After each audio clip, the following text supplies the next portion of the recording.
ಕುಂಭರಾಶಿಯ ಪರಾಭವನಾಮ ಸಂವತ್ಸರದ ಫಲವನ್ನು ಗಮನಿಸುವುದಾದರೆ 5ರಲ್ಲಿ ಸಂಚಾರ ಮಾಡ್ತಾ ಇದ್ದಂತಹ ಗುರು ಜೂನ್ ತಿಂಗಳಿಗಾಗುವಾಗ 6ನೇ ಮನೆಗೆ ಪ್ರವೇಶ ಮಾಡ್ತಾನೆ. ಅದರಿಂದ ಒಳ್ಳೆಯ ಗುರುಬಲವನ್ನು ಒಂದು ವರ್ಷ ಅನುಭವಿಸಿ ಜೂನ್ ನಂತರ ಕಾಲದಲ್ಲಿ 6ನೇ ಮನೆಗೆ ಗುರು ಪ್ರವೇಶ ಮಾಡ್ತಾನೆ. ಹಬ್ಬದ ದಿವಸವೇ ಶನಿಚಂದ್ರರ ಯೋಗ, ಉತ್ತರಾಭಾದ ನಕ್ಷತ್ರದಲ್ಲಿ ಚಂದ್ರ ಇರುವುದರಿಂದ ಸಾರ್ಕಿ ಪುನರ್ಭೂಸುತಂ ಅಂತ ಹೇಳುವಂತಹ ಫಲ.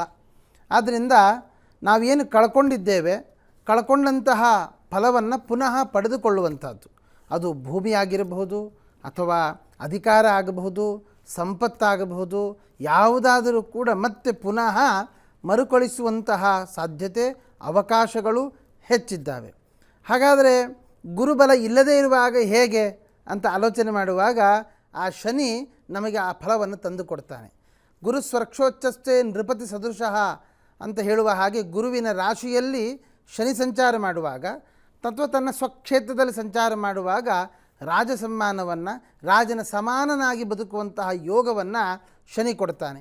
ಗುರುವಿನ ರಾಶಿಯಲ್ಲಿರುವ ಕಾರಣ ಕುಂಭರಾಶಿಯವರಿಗೆ ರಾಜಕೀಯವಾಗಿ ಆಗಬಹುದು, ಅಥವಾ ಯಾವುದೇ ಒಂದು ಅಧಿಕಾರಯುತವಾದಂತಹ ಸ್ಥಾನಮಾನಗಳನ್ನು ಪಡೆದುಕೊಳ್ಳುವಂತಹ ಯೋಗ ಕುಂಭರಾಶಿಯವರಿಗಿದೆ.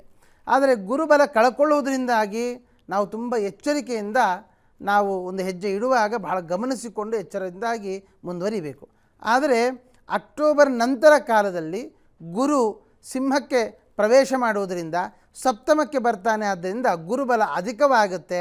ಆವಾಗ ನಿಮಗೆ ರಾಜಕೀಯದಲ್ಲಿ ಆಗಬಹುದು, ಮನೆಯಲ್ಲಿ ಆಗಬಹುದು, ಅಥವಾ ಆಫೀಸಿನಲ್ಲಿ ಆಗಬಹುದು, ಸ್ಥಾನಮಾನಗಳು ಖಂಡಿತವಾಗಿಯೂ ಸಿಗುತ್ತೆ. ಬೆಳಗ್ಗೆ ಎದ್ದು ಕೂಡ ದೇವರಿಗೊಂದು ನಮಸ್ಕಾರ ಮಾಡುವಂಥದ್ದು, ದೇವರ ಸ್ತೋತ್ರ ಅಥವಾ ವಿಷ್ಣು ಸಹಸ್ರನಾಮವನ್ನು ಕೇಳುವಂಥದ್ದು, ಈ ರೀತಿಯಾದಂತಹ ಆಚರಣೆಗಳನ್ನು ಮಾಡುವುದರಿಂದ ಏನು 7.5 ನಡೀತಾ ಇದೆ, ಆ 7.5ನಿಂದಲೂ ಕೂಡ ಏನು ದೋಷಗಳು ಬರಲಿಕ್ಕಿದೆ ಅದೆಲ್ಲವೂ ಪರಿಹಾರವಾಗಿ ಏನು ಅಧಿಕಾರ ಪ್ರಾಪ್ತಿಯಾಗಬೇಕು ಅಂತಹ ಅಧಿಕಾರ ಪ್ರಾಪ್ತಿಯೂ ಕೂಡ ಕುಂಭರಾಶಿಯವರು ಪಡೆದುಕೊಳ್ಳಬಹುದಾಗಿದೆ ಈ ಪರಾಭವನಾಮ ಸಂವತ್ಸರದಲ್ಲಿ.